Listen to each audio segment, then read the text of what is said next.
ادھر ادھر گھومتا ہوا ایک غمگین نوجوان نظر آیا۔ میں اس کے پاس گیا، سلام کے بعد اس سے پریشانی کا سبب پوچھا۔ میں نے پوچھا، بھائی تیرے چہرے پر پریشانیوں کے آثار نمودار کیوں ہیں، غمگینیوں کے آثار نمودار کیوں ہیں؟ تو وہ کہنے لگا، بزرگوں ہمارے ایک پڑوسی کا بھائی فوت ہو گیا، ہمارے ایک پڑوسی کا بھائی انتقال کر گیا ہے، تم میرے ساتھ چلو تاکہ ہم اس کی تعزیت کر کے آئیں۔ میں اس نوجوان کے ساتھ چل دیا۔ ہم ایک شخص کے پاس پہنچے جو بہت ہی اداسی کے عالم میں بیٹھا ہوا تھا۔ یہ وہی شخص تھا جو مرنے والے کا بھائی تھا، جو بہت ہی اداسی کی حالت میں بیٹھا ہوا تھا۔ ہم نے اسے صبر کی تلقین کی اور تسلی دینے لگے، کہا انا للہ و انا الیہ راجعون، لیکن اس نے ہماری باتیں نہ سنی۔ ہم جو کچھ بھی کہتے رہے اس نے نہ سنی۔ بے صبری کرتے ہوئے آہوزاری اور چیخو پکار کرنے لگا، رونے لگا۔ ہم نے اسے پیار اور محبت سے سمجھایا، اے اللہ کے بندے اس طرح بے صبری کا مظاہرہ نہ کر، اللہ تعالیٰ سے ڈر اور صبر سے کام لے۔ بے شک موت ہر کسی کو آنی ہے، جس نے بھی زندگی کا سفر شروع کیا ہے اس کی منزل اور انتہا قبر ہی ہے۔ موت ایک ایسا پل ہے جس سے ہر ایک کو گزرنا ہی ہوگا۔ کچھ گزر گئے اور کچھ گزر رہے ہیں اور کچھ گزرنے والے ہیں۔ ہماری یہ باتیں سن کر وہ شخص کہنے لگا، میرے بھائیو تم نے بالکل ٹھیک کہا ہے، ہر کسی نے موت کا ذائقہ چکھنا ہے، کل نفس ذائقۃ الموت، ہر کسی نے مر جانا ہے، موت کا ذائقہ چکھنا ہے۔ تم بالکل ٹھیک کہہ رہے ہو، تمہاری باتیں برحق ہیں، مگر میں اس لیے رو رہا ہوں کہ میرے بھائی کو قبر میں بڑی پریشانی کا سامنا ہے۔ میں اس لیے نہیں رو رہا کہ میرا بھائی مر گیا ہے، مرنا تو ہر کسی نے ہے نا، ہر کسی نے چلے جانا ہے، ہر کسی نے موت کی گھاٹ اتر جانا ہے، لیکن میں اس وجہ سے نہیں رو رہا کہ میرا بھائی مر گیا ہے، میں اس وجہ سے رو رہا ہوں کہ میرے بھائی کو قبر میں بڑی پریشانی کا سامنا کرنا پڑ رہا ہے۔ ہم نے اس کی بات سنی تو کہا، سبحان اللہ، بھائی تمہیں کیسے پتہ چل گیا کہ تمہارا بھائی قبر میں رو رہا ہے، چیخو پکار کر رہا ہے، اس کو قبر کے اندر بڑی پریشانی کا سامنا کرنا پڑ رہا ہے؟ تو غیب کا علم جانتا ہے، تمہیں کیسے پتہ چل گیا کہ تمہارا بھائی عذاب قبر سے دوچار ہے؟ تو وہ شخص رو کر کہنے لگا، بھائیو میں اس ہولناک منظر کی وجہ سے پریشان ہوں جو میں نے خود اپنی آنکھوں سے دیکھا ہے، میں نے خود اپنی آنکھوں سے دیکھا ہے، میں اس وجہ سے بہت زیادہ پریشان ہوں۔ آؤ میں تمہیں تفصیل سے وہ واقعہ سناتا ہوں۔ جب میرے بھائی کا انتقال ہو گیا، جوانوں آپ بھی دل کے کانوں سے یہ واقعہ سنیں، ہو سکتا ہے یہ واقعہ آپ لوگوں کی زندگی بدل دینے کا ذریعہ بنے۔ کہتا ہے جب میرے بھائی کا انتقال ہو گیا، جب میرا بھائی مر گیا تو تجہیز و تکفین کے بعد ہم نے اسے قبرستان لے جا کر دفن کر دیا، مٹی کے سپرد کر دیا۔ لوگ واپس آ گئے، میں کچھ دیر قبر کے پاس کھڑا رہا، بھائی کی قبر کے سرہانے کھڑا رہا اور روتا رہا۔ یکا یک میں نے قبر سے ایک دردناک آواز سنی، بھائی کی قبر کے اندر سے ایک دردناک آواز سنی۔ میرا بھائی نہایت ہی درد مندانہ انداز سے چیخو پکار کر رہا تھا، کہہ رہا تھا، مجھے بچاؤ، مجھے بچاؤ، میری قبر جہنم کے گڑھوں میں سے گڑھا بنی ہوئی ہے، میرے بھائی مجھے بچاؤ، میری قبر کے اندر آگ ہی آگ ہے، میری قبر کے اندر سانپ ہیں، بچھو ہیں، خدارا میری قبر کے اندر جہنم کی آگ بھڑک اٹھی ہے، مجھے بچاؤ۔ میں نے یہ آواز اپنے کانوں سے سنی تو کہا، واللہ یہ کوئی اور نہیں، یہ تو میرے بھائی کی آواز ہے، قبر کے اندر کسی اور کی آواز نہیں آ رہی، یہ تو میرے بھائی کی آواز ہے۔ میں نے بے چین ہو کر قبر کھودنا شروع کر دی۔ اللہ اکبر، جب میں قبر کھودنے لگا تو ایک غیبی آواز نے مجھے پکار کر کہا، کوئی کہنے والا کہہ رہا تھا، اے اللہ کے بندے اس قبر کو نہ کھود۔ میں بھائی کی قبر کھودتا ہی چلا جا رہا تھا، غیب سے آواز آئی، اے اللہ کے بندے اس قبر کو مت کھود، یہ اللہ کے رازوں میں سے ایک راز ہے اور اسے پوشیدہ ہی رہنے دے۔ یہ آواز سن کر میں نے قبر کھودنا بند کر دی۔ پھر میں وہاں سے اٹھا اور جانے لگا، واپسی کی طرف، گھر کی طرف جانے لگا تو مجھے دردناک آواز ایک بار پھر سے سنائی دی۔ دردناک آواز نے ایک بار پھر سے مجھے رلایا، مجھے بچاؤ، مجھے بچاؤ۔ مجھے اپنے بھائی پر ترس آنے لگا کہ یہ تو میرے بھائی کی آواز ہے۔ ہائے اللہ، میرے بھائی کی قبر جہنم کے گڑھوں میں سے گڑھا بن گئی۔ آخر میرے بھائی کو کون سی ایسی تکلیف درپیش آئی ہے کہ میرا بھائی اونچی اونچی آواز میں کہہ رہا ہے مجھے بچاؤ، مجھے بچاؤ، کہیں میرا بھائی زندہ تو نہیں ہو گیا۔ مجھے اپنے بھائی پر ترس آنے لگا، میں نے دوبارہ قبر کھودنا شروع کر دی۔ ابھی میں نے تھوڑی سی مٹی ہٹائی ہوگی کہ پھر سے وہی غیبی آواز سنائی دی، اے بندے اللہ کے رازوں کو نہ کھول، قبر کھودنے سے باز آ جا، یہی تیرے حق میں بہتر ہے۔ غیبی آواز سن کر میں نے دوبارہ قبر بند کر دی اور وہاں سے گھر کی طرف جانے لگا تو پھر سے بڑی دردناک آواز میرے کانوں میں گونجی۔ میرے بھائی نے مجھے پکارا، بھائی کہاں جا رہا ہے، مجھے بچا لے، مجھے بچا لے۔ اس مرتبہ میں نے قبر کھودنا شروع کر دی۔ جیسے ہی میں نے قبر سے سل ہٹائی، اینٹ ہٹائی تو قبر کے اندرونی منظر کو دیکھ کر میں بے ہوش ہو گیا۔ میرے ہوش اڑ گئے، بے ہوش ہو گیا۔ قبر کا اندرونی منظر دیکھ کر، دردناک منظر دیکھ کر میں بے ہوش ہو گیا۔ کیوں بے ہوش ہوا؟ کیوں میرے ہوش اڑے؟ اس لیے کہ اندر خوفناک منظر تھا۔ ابھی ابھی ہم نے جس بھائی کو دفنایا تھا، ابھی تھوڑی دیر پہلے ہم نے جس بھائی کو مٹی کے سپرد کیا تھا، اس کا سارا جسم آگ کی زنجیروں میں جکڑا ہوا تھا۔ ایک ہی پل کے اندر یہ کیا ہو گیا؟ بھائی کا سارا جسم آگ کی زنجیروں میں جکڑا ہوا تھا اور اس کی قبر آگ سے بھری ہوئی تھی۔ جب میں نے اپنے بھائی کو اس حالت میں دیکھا تو مجھ سے رہا نہ گیا۔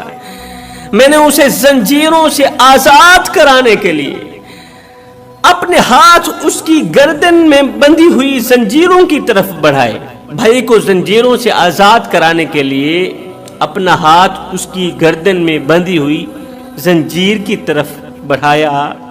جیسے ہی زنجیر کی طرف بڑھایا، جیسے ہی میرا ہاتھ زنجیر کو لگا تو میرے ہاتھ کی انگلیاں جل گئیں۔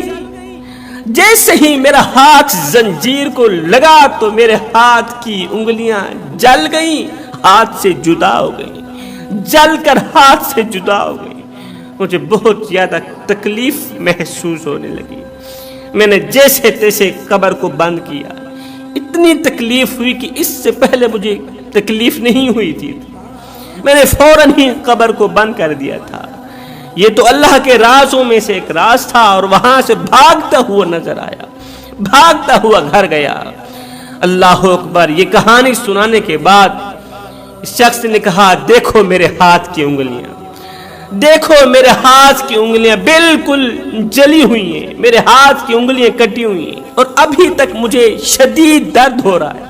اتنا کہنے کے بعد اس نے چادر سے اپنا ہاتھ نکالا تو واقعی اس کی 4 انگلیاں کٹی ہوئی تھی، 4 انگلیاں ہاتھوں سے غائب تھی اور ہاتھ پر زخم کا عجیب و غریب نشان موجود تھا۔ یہ بزرگ کہتا ہے کہ ہم نے اس کی درد بھری کہانی سننے کے بعد، روداد سننے کے بعد، اس کے بھائی کے قبر کے اندر کا عذاب سننے کے بعد ہم نے پوچھا، بھائی بتا تو صحیح، تیرا وہ جو بھائی جس کی قبر کے اندر عذاب ہی عذاب تھا، جس کی قبر جہنم کے گڑھوں میں سے گڑھا بنی ہوئی تھی، بتا تو صحیح وہ دنیا میں کون سے ایسے کام کرتا تھا، کون سے ایسے گناہ کرتا تھا کہ ان گناہوں نے تیرے بھائی کی قبر کو جہنم کے گڑھوں میں سے گڑھا بنا دیا؟ تو اس شخص نے کہا، جس کی چاروں انگلیاں کٹی ہوئی تھیں، اس شخص نے کہا، بھائی میرا بھائی 3 گناہ بڑے شوق سے کرتا تھا اور مجھے لگتا ہے انہی 3 گناہوں کی وجہ سے میرے بھائی کی قبر جہنم کے گڑھوں میں سے گڑھا بن گئی۔ جہنم کی تمام کھڑکیاں میرے بھائی کی قبر کی طرف کھول دی گئی۔ پہلا گناہ تو یہ تھا کہ میرے بھائی کے پاس مال بھی تھا، پیسہ بھی تھا، دولت بھی تھی، اللہ تعالیٰ نے ہر ایک چیز سے نوازا تھا، اللہ نے ہر ایک نعمت سے نوازا تھا، مال کے ہونے کے باوجود بھی، پیسے کے ہونے کے باوجود بھی دروازے پر آئے کسی بھوکے کو کھانا نہیں کھلاتا تھا، اللہ کسی پیاسے کو پانی نہیں پلاتا تھا، غریبوں کی مدد نہیں کرتا تھا، اللہ اکبر، بھوکوں کھانا نہ کھلانے والا عمل، پیاسوں کو پانی نہ پلانے والے عمل نے قبر کو کالی کر دیا، قبر کے اندر بچھو چھوڑ دیے، قبر کے اندر آگ بھڑکا کے رکھ دی، قبر کو جہنم کے گڑھوں میں سے گڑھا بنا دیا، وہ غریبوں کی مدد نہیں کرتا تھا، یہ مالدار تھا، گرد نواح کے رہنے والے لوگ بڑے ہی غریب تھے، وہ صبح کھاتے تھے شام کے لیے نہیں ہوتی، شام کو کھاتے تھے صبح کے لیے نہیں ہوتی تھی، ان کے بچے رات کو بھوک کی وجہ سے روتے رہتے تھے، اللہ اکبر، 3 دن کے فاقے کاٹتے تھے، لیکن اس ظالم کو ان پر ترس نہیں آتا تھا، رحم نہیں آتا تھا، وہ ان بھوکوں بچوں کو کھانا نہیں کھلاتا تھا، پانی نہیں پلاتا تھا۔ ہائے میرے بھائیوں، غریبوں کی مدد کرنے والا شخص زندگی میں کبھی غریب نہیں ہوتا۔ جنہوں نے غریبوں کی مدد کی، غریبوں کے بچوں کو کھانا کھلایا، غریبوں کے بچوں کو پانی پلایا، ان کے منہ میں روٹی کا نوالا ڈالا، ان کے سروں پر شفقت بھرا ہاتھ رکھا، اللہ تعالیٰ نے اسے بہت بڑا بلند مقام عطا فرمایا۔ یہاں پر میں تمہیں حضرت سیدنا عمر فاروق رضی اللہ تعالی عنہ کی سخاوت کا ایک چھوٹا سا واقعہ سناتا ہوں۔ آپ کے دور کا ایک بدو تھا جو بہت ہی غریب تھا، صبح کھاتا تھا شام کے لیے نہیں ہوتی تھی، شام کو کھاتا تھا صبح کے لیے نہیں ہوتی تھی، بدو تھا، بہت ہی غریب تھا، اللہ اکبر۔ اس کی بیوی حاملہ تھی، بچے کی پیدائش کا وقت قریب تھا۔ آپ جانتے ہیں جس گھر میں بچے کی پیدائش کا وقت قریب ہو تو وہاں روپے کی اشد ضرورت ہوتی ہے، وہاں پیسوں کی اشد ضرورت ہوتی ہے۔ اس گھر میں بچے کی پیدائش کا وقت بالکل ہی قریب ہے، مگر گھر میں روپیہ ایک بھی نہیں ہے۔ محلے والے جو سلام کرنا گوارا نہیں کرتے وہ ہماری مدد کیا کریں گے؟ ایک دم ذہن میں ایک ترکیب آئی، اس نے سوچا کیوں نہ سیدنا عمر فاروق رضی اللہ تعالی عنہ کے پاس مدینہ کی سرزمین پر اپنی بیوی کو لے کر چلا جاؤں۔ تو میں نے سنا ہے نبی کے عمر کے دروازے پر اگر کوئی دشمن بھی چلا جائے خالی ہاتھ واپس نہیں جاتا۔ اس نے اپنی بیوی کو کہا بھلا ہووی، بچے کی پیدائش کا وقت قریب ہے لیکن گھر میں روپیہ ایک بھی نہیں ہے، کیوں نہ ہم چلتے ہیں سیدنا عمر فاروق کے پاس، اسے جا کر اپنی کہانی سناتے ہیں، اپنے دکھ سناتے ہیں، درد سناتے ہیں، اپنی اس مصیبت سے عمر کو آگاہ کرتے ہیں، ہو سکتا ہے عمر ہمارے مسئلے کا حل کر دے۔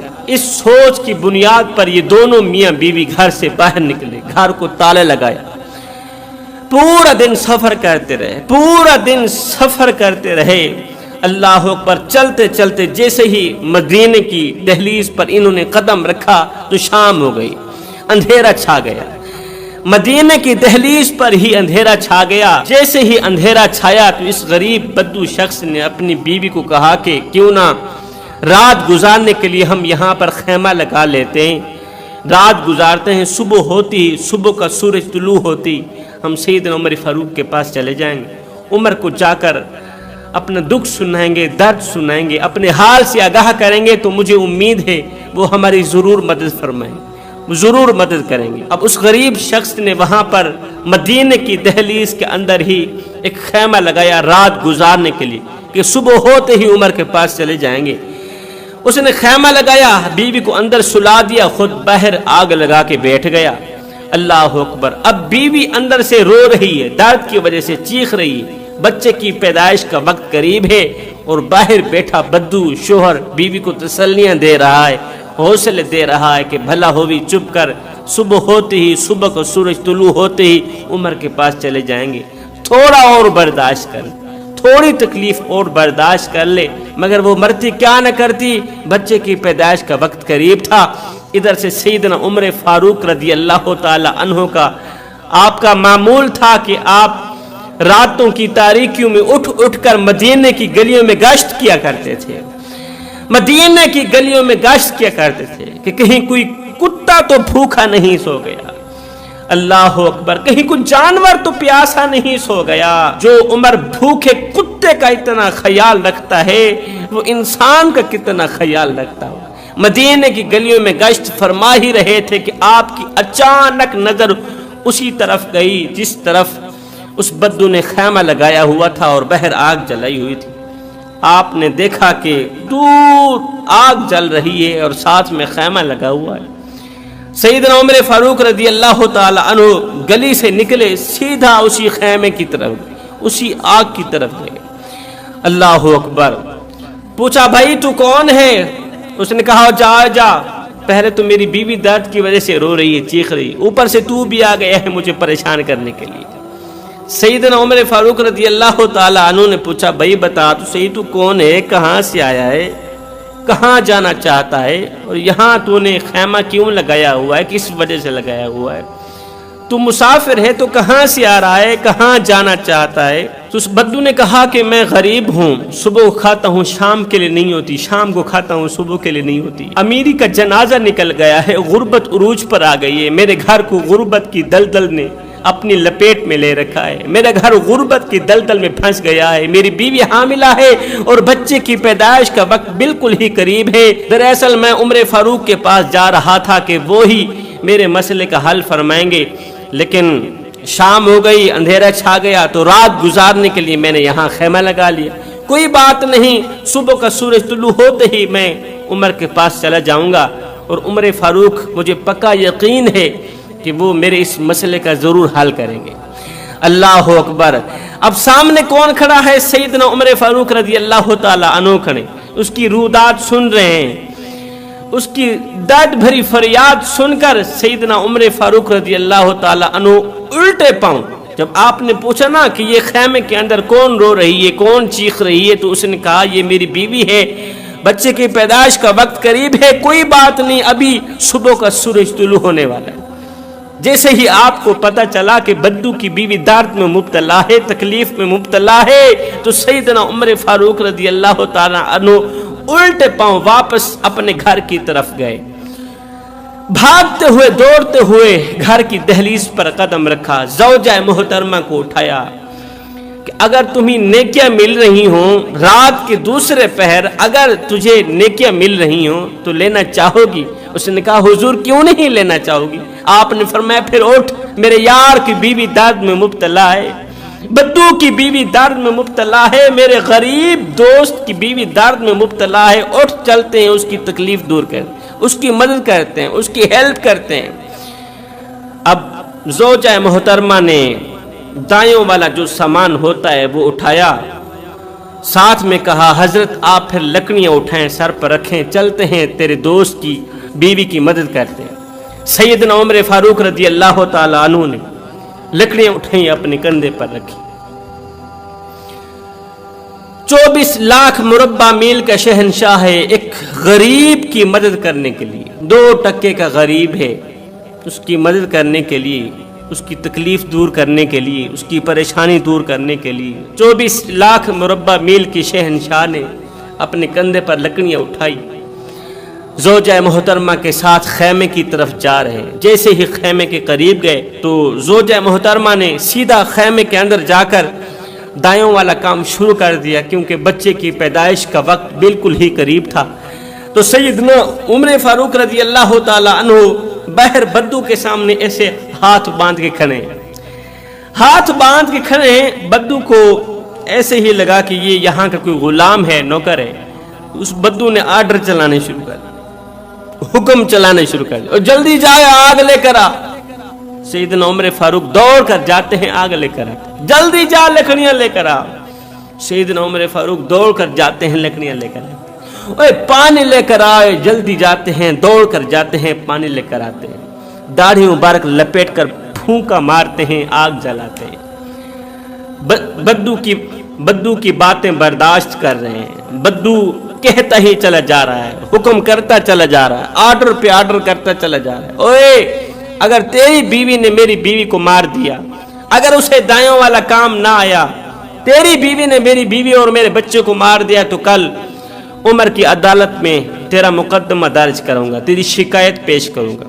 تجھے سزا دلواؤں گا۔ اس طرح کی باتیں کرنے لگا کہ اچانک خیمے کے اندر سے آپ کی زوجہ محترمہ نے آواز دی، یا امیر المومنین مبارک ہو، یا عمر مبارک ہو، اللہ تعالیٰ نے تیرے دوست کو بیٹا عطا کیا ہے۔ جیسے ہی بدو کو پتہ چلا کہ امیر المومنین تو یہی ہے، جیسے ہی بدو کو پتہ چلا کہ امیر المومنین تو یہی ہے، جیسے ہی بدو کو پتہ چلا عمر کوئی اور نہیں، عمر تو وہی ہے جس کے سامنے میں آرڈر کرتا چلا جا رہا ہوں، میں حکم کرتا چلا جا رہا ہوں، ایک دم بدو کے پاؤں تلے زمین نکل گئی۔ بدو نے سیدنا عمر فاروق کے پیر پکڑے، پاؤں چومتا چلا جا رہا ہے، ہاتھ جوڑ کے عرضیاں کرتا چلا جا رہا ہے، حضرت خدا را مجھے معاف کرنا، حضرت میری بدبخت بدقسمت آنکھیں، بد نصیب آنکھیں نہ پہچان سکیں کہ میرے سامنے جو شخصیت کھڑی ہے یہ کوئی نوکر ہے، غلام ہے یا امیر المومنین ہے، میں تجھے نہ پہچان سکا، حضرت مجھے معاف کر دینا۔ نیچے سے وہ معافی کی خیرات مانگ رہا تھا، معافی کی بھیک مانگ رہا تھا، اوپر سے حضرت سیدنا عمر فاروق رضی اللہ تعالی عنہ نے دونوں ہاتھوں سے اسے اٹھایا، اپنے سینے سے لگایا، رو کر کہنے لگا، او بدو تجھے پتہ نہیں ہے تو کہاں آیا ہے، اور یہ میرے محمد کا شہر ہے، اور یہ میرے محمد کا شہر ہے، یہ مدینۃ المنورہ ہے، اور نادان تجھے نہیں پتا یہاں امیروں کے نہیں، یہاں تو غریبوں کے استقبال ہوتے ہیں، یہاں تو غریبوں کو عزتیں ملتی ہیں، یہاں تو غریبوں کو مقام ملتے ہیں۔ اس لیے میرے بھائیو، عبادت اس مقام تک نہیں پہنچاتی جہاں غریبوں کی خدمت پہنچاتی، جہاں غریبوں کی مدد پہنچاتی ہے۔ سیدنا عمر فاروق رضی اللہ تعالی عنہ کی عاجزی تو دیکھیں، اس عمل کے ساتھ کی گئی محبت کو تو دیکھیں۔ آپ نے اس بدو کا سر پکڑا، اسے اٹھایا، سر کو سینے سے لگایا، پھر رو کر فرمانے لگے، اور بدو تجھے پتہ نہیں ہے تو کہاں آیا ہے، یہ مدینۃ المنورہ ہے، یہ سونے محمد کا شہر ہے، یہاں امیروں کے نہیں، یہاں تو غریبوں کے استقبال ہوتے ہیں، یہاں تو غریبوں کو عزتیں ملتی ہیں، یہاں تو غریبوں کو مقام ملتے ہیں۔ صاحب مذہب میں سے اگر انسانیت کی خدمت نکال دی جائے، دین اسلام جیسے خوبصورت مذہب میں سے اگر انسانیت کی خدمت نکال دی جائے تو صرف عبادت رہ جاتی، صرف عبادت رہ جاتی، اور عبادت کے لیے میرے اللہ کے پاس فرشتوں کی کوئی کمی نہیں ہے۔ اللہ اکبر، تیری گلی میں اگر کوئی شیعہ رہتا ہے، وہابی رہتا ہے، دیوبند رہتا ہے، یا کوئی غیر مسلم رہتا ہے، اس کا حساب وہ خود دے گا۔ سن، اگر روٹی نہ ملنے کی وجہ سے رات کو بھوکا سو گیا، اے بندے اس کا حساب تجھے دینا پڑے گا۔ تو اس نے کہا یہ 3 گناہ بڑے شوق سے کرتا تھا۔ نمبر 1 تو مال کے ہونے کے باوجود بھی دروازے پر آئے کسی سائل کو کھانا نہیں کھلاتا تھا، بھوکے کو کھانا نہیں کھلاتا تھا، پیاسے کو پانی نہیں پلاتا تھا، غریب کی مدد نہیں کرتا تھا۔ دوسرا گناہ، حرام مال بڑے ہی شوق سے کھاتا تھا۔ اللہ اکبر، حلال و حرام کی تمیز نہیں کرتا تھا، ساری زندگی سود کا کاروبار کرتا رہا۔ وچ گناہ دے عمراں گزری تے داڑھی ہو گئی چٹی، چوری یاری دا مال کھا کے عادت بن گئی مٹھی، لٹین دی اگڑین دی کہیں نہ ڈٹھی تے اجڑین دی ہر کہیں ڈٹھی، پر فیض میاں پتہ اومل لگسی جداں آسی